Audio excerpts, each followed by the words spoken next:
ஒன்றும் இல்லைங்க. நாம் தமிழர் கட்சி வளர்ந்துகிட்டு வருது. அதுல அண்ணன் சீமான இவங்களால நெருங்க முடியாது. அண்ணன் சீமான கைது பண்ணா நாம் தமிழர் கட்சி இப்ப முயல் வேகத்துல வளர்றது, அடுத்தது குதிரை வேகத்துல வேகம் எடுத்து குதிரை முயல் வேகத்துல வளர்ந்துரும். அப்ப அண்ணன் கிட்ட போக முடியாது. நெருங்குற ஆற்றலும் தைரியமும் துணிச்சலும் தமிழ்நாடு அரசாங்கத்துக்கும் காவல்துறைக்கும் கிடையாது.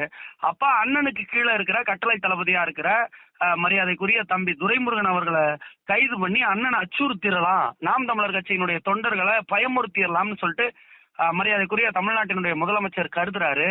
அவர் தேன்கூட்டுக்குள்ள கை வைக்கிறாரு. இது சாதாரண ஒரு கட்சி இல்ல. எங்கள் தம்பி துரைமுருகன் சாதாரண ஆள் இல்ல. உலக தமிழரினுடைய உரிமை குரல் சீமானின் தம்பி அண்ணன் துரைமுருகன் அவர்கள். அவங்க மக்கள் அதாவது கொடுத்திருக்கிற ஜனநாயக உரிமைப்படி எல்லாருக்கும் இங்க பேசுகிற உரிமை இருக்கு. அந்த உரிமையின்படி அந்த பாட்டை எடுத்து பாடுறாரு. அந்த பாட்டு ஏற்கனவே இணையத்துல இருக்கிற பாட்டு தான். அத வந்துட்டு வேணுக்கும்னே இவங்க இந்த மாதிரி அவரை அச்சுறுத்துறதுனால சீமானண்ணனும் நாம் தமிழர் கட்சி தம்பிமார்களும் அண்ணன்மார்களும் பயந்துருவாங்கன்னு அரசு நினைக்குது. ஒருபோதும் அது நடக்காது. இன்னும் வேகமான வீச்சுல தான் நாம் தமிழர் கட்சி இயங்கும். அண்ணன் சீமான் அவர்கள் இயங்குவாங்க.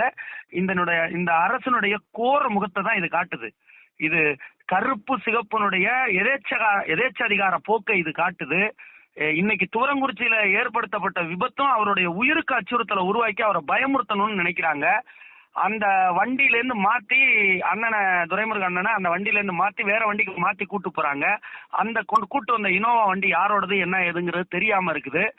அவங்க வந்துட்டு ஒரு குண்டர்களுடைய ஆட்சியை, ஒரு சர்வாதிகார ஆட்சியை தமிழ்நாட்டினுடைய அரசு நடத்திக்கிட்டு இருக்கு.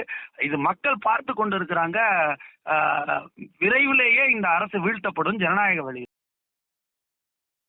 செய்திகளை உள்ளது உள்ளபடி தெரிந்து கொள்ள ரெஃப்ளெக்ட் நியூஸை சப்ஸ்கிரைப் பண்ணுங்க.